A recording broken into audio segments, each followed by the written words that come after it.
یہ 2014 کی بات ہے جب ملک کے نامور مذہبی اسکالر اور نعت خواں جنید جمشید مرحوم سے اپنے ایک خطاب میں ام المومنین حضرت عائشہ صدیقہ کا ذکر کرتے ہوئے ان سے نادانستہ طور پر کچھ نامناسب الفاظ ادا ہو گئے تو ملک میں ان کے خلاف ایک طوفان کھڑا ہو گیا اور انہیں گستاخ رسول کہا جانے لگا۔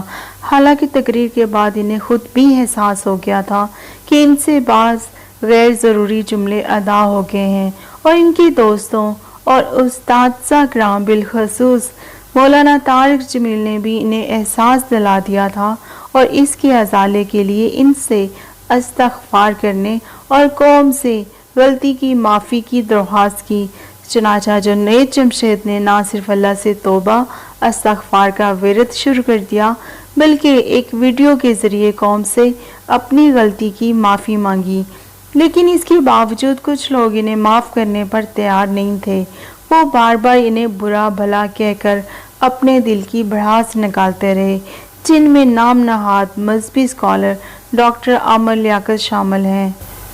اس نے 11 مئی کو جنید جمشید مرحوم کے متعلق کہا تھا کہ جنید جمشید کی ماں ایک فحشہ عورت تھی، اور یہ الفاظ جنید جمشید مرحوم کے دل پر بجلی بن کر گرے تھے، چونکہ وہ تبلیغ میں آ چکے تھے اور بالکل بدل چکے تھے۔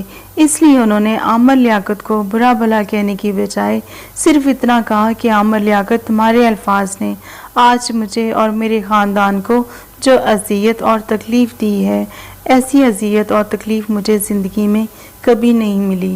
جنید جمشید 2 سال بعد تبلیغ کے سلسلے میں چترال گئے اور واپسی پر ایک جہاز حادثے میں اپنی بیوی سمیت شہید ہو گئے تھے، لیکن ان کے دل سے عامر لیاقت کے متعلق جو آہ نکلی تھی وہ اللہ تعالیٰ نے سن لی تھی۔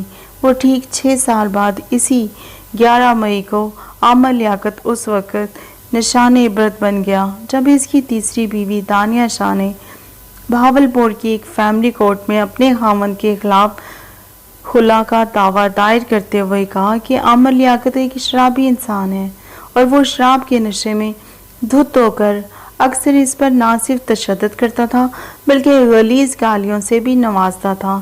اس نے کہا کہ عامر لیاقت جو بظاہر دکھتا ہے ویسا نہیں ہے، اس نے شادی سے پہلے جو خواب دکھائے تھے حقیقت اس کے برعکس تھی۔ مجھے ایک چھوٹے سے کمرے میں رکھا ہوا تھا، نہ ہی مجھے باہر جانے دیتا تھا اور نہ ہی کبھی خرچہ دیا۔ اس کے ساتھ گزرے 4 ماہ کسی اذیت سے کم نہیں۔ دانیہ شاہ نے یہ بھی انکشاف کیا کہ وہ نماز نہیں پڑھتا، اس نے مذہب کا ایک لبادہ اڑا ہوا ہے، لیکن اندر سے ایک شیطان ہے۔ اس نے میڈیا کو اپنے خاوند کی قابل اعتراض تصویریں بھی فراہم کی۔ دانیہ شاہ کی پریس کانفرنس نے عامر لیاقت کی شخصیت کا جنازہ نکال دیا ہے۔ اب وہ کسی کو منہ دکھانے کے قابل نہیں رہا۔ ویسے تو اس کی شخصیت ہمیشہ سے ہی متنازع رہی۔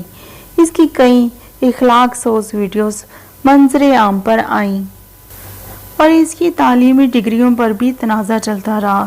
شروع میں اس نے دعویٰ کیا کہ 1995 میں اس نے اسلامک اسٹڈیز میں BA کیا، جبکہ 2002 میں وفاقی اردو یونیورسٹی سے ڈاکٹر آف فلسفی کیا۔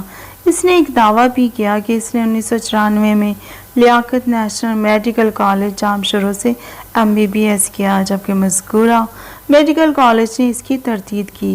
2006 میں ایجوکیشن کمیشن نے اس کی BA کی ڈگری جعلی قرار دے دی۔ 2002 کے انتخابات میں اس نے انگلینڈ کی کالج سے حاصل کردہ BA کی ڈگری استعمال کی، جو بعد میں جعلی ثابت ہوئی۔ برطانیہ کے مشہور اخبار گارڈین نے دعویٰ کیا کہ عامر لیاقت نے یہ ڈگری $150 کے حوض خریدی تھی۔ حیرانگی کی بات یہ ہے کہ عامر لیاقت جعلی ڈگریوں کے باوجود عالم آن لائن اور رمضان ٹرانسمیشن کے پروگرام کرتا رہا اور مختلف TV چینلز میں گروپ ایڈیٹر اور مینیجنگ ڈائریکٹر جیسے اعلیٰ عہدوں پر بھی فائز رہا، اور اس کا نام عالم اسلام کی 500 مذہبی شخصیات میں بھی شامل ہے۔ وہ بیک وقت مذہبی اسکالر اور شوبز اسٹار بھی ہے۔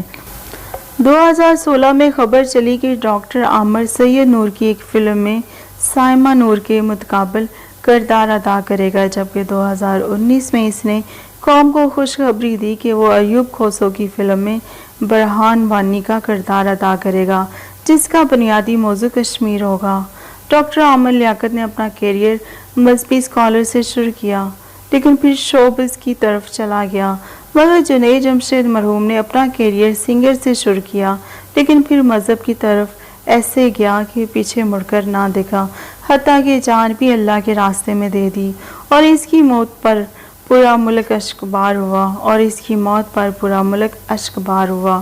آج عامر لیاقت اپنی تیسری بیوی کی وجہ سے پریشان ہے اور اس نے اب پاکستان چھوڑنے کا اعلان کر دیا ہے، لیکن اس کی پریشانی کی وجہ وہ مکافات عمل ہے جو کسی کی آہ سے شروع ہوا ہے اور نہ جانے یہ کہاں جا کر رکتا ہے۔ اگر آپ کسی کی بد دعائیں لیں گے تو یقیناً دنیا میں ہی رسوائی آپ کا مقدر بن جائے گی، اور وہ بھی ایک مرتے کلندر کی جس کی اللہ جلدی سنتا ہے۔